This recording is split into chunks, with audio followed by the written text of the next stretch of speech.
Bonjour à tous. Alors, bienvenue dans cet apéro au labo édition 2021 de la Fête de la Science. Je m'appelle Mathilde Regnault, je suis responsable de la communication à Généton, qui est un des laboratoires de l'AFM Téléthon. Et je vais être le modérateur pour cet apéro ce soir, qu'on va partager ensemble. Alors, les apéros au labo, comme vous le savez sans doute, c'est l'AFM Téléthon qui les organise. L'AFM Téléthon, c'est une association de malades et de parents de malades qui travaille et qui développe une stratégie d'intérêt général et qui finance la recherche sur des centaines de pathologies différentes, notamment des pathologies neuromusculaires, mais aussi des maladies de l'œil, du foie, du sang, de la peau, du muscle, des déficits immunitaires, etc. Aujourd'hui, on est avec Frédéric Relais. Je vais le laisser se présenter dans une minute.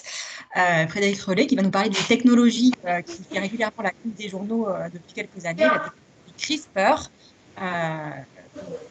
communément appelée ciseaux-génétique. Est-ce que c'est vraiment un nouvel outil thérapeutique? Frédéric va en parler. Je vous propose que ça se fait au mieux, que cet apéro se fait au mieux, que vous coupiez tous vos caméras et vos micros pendant la présentation de Frédéric, qui va durer une trentaine de minutes. Vous pourrez reprendre la parole ensuite pour poser des questions à la fin de la présentation. Si vous avez des questions pendant la présentation, n'hésitez pas à les poser dans le chat en mode écrit. Soit je les relayerai à la fin de la présentation, soit vous pourrez reprendre la parole à ce moment-là pour poser vos questions en direct. Voilà. Je vous informe que cet apéro, donc cette vidéoconférence est filmée, elle est enregistrée et elle sera disponible en replay ensuite sur la chaîne YouTube de l'AFM Téléthon. Voilà, Frédéric, je vous souhaite la bienvenue et je vous passe la parole. Merci beaucoup. Attendez, il y a encore des gens qui arrivent. Bonsoir à tous.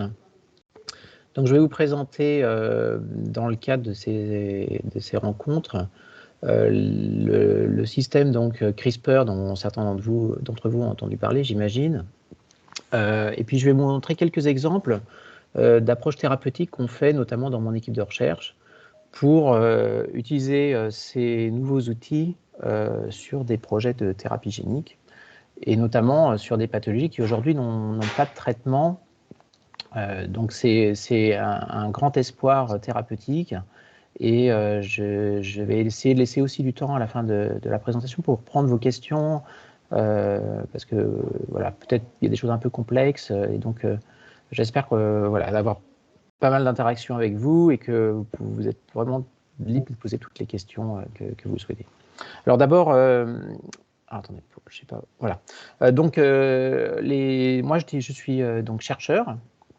Je dirige une équipe de recherche à l'université Paris-Est-Créteil, qui est une équipe de recherche INSERM, qui s'intéresse aux maladies neuromusculaires. Donc elle s'appelle Biologie du système neuromusculaire. Et c'est une équipe de grande taille, puisqu'on a plus d'une centaine de personnes au sein de l'équipe. Et c'est une équipe qui est en interaction de longue date avec l'AFM. Donc je vais passer l'organigramme. C'est simplement pour vous montrer qu'on a un ensemble de personnels au sein de l'équipe qui vont depuis des chercheurs, des étudiants, également des professeurs et des maîtres de conférences, ainsi que des vétérinaires et du personnel hospitalier. Donc on a voulu réunir dans un grand ensemble des compétences et des expertises complémentaires pour s'attaquer aux problématiques de recherche qui nous intéressent. Cette équipe en fait est associée à un pôle stratégique de l'AFM Téléthon qui s'appelle Translamuscle. Et l'AFM est vraiment un partenaire privilégié pour nous pour le développement des approches thérapeutiques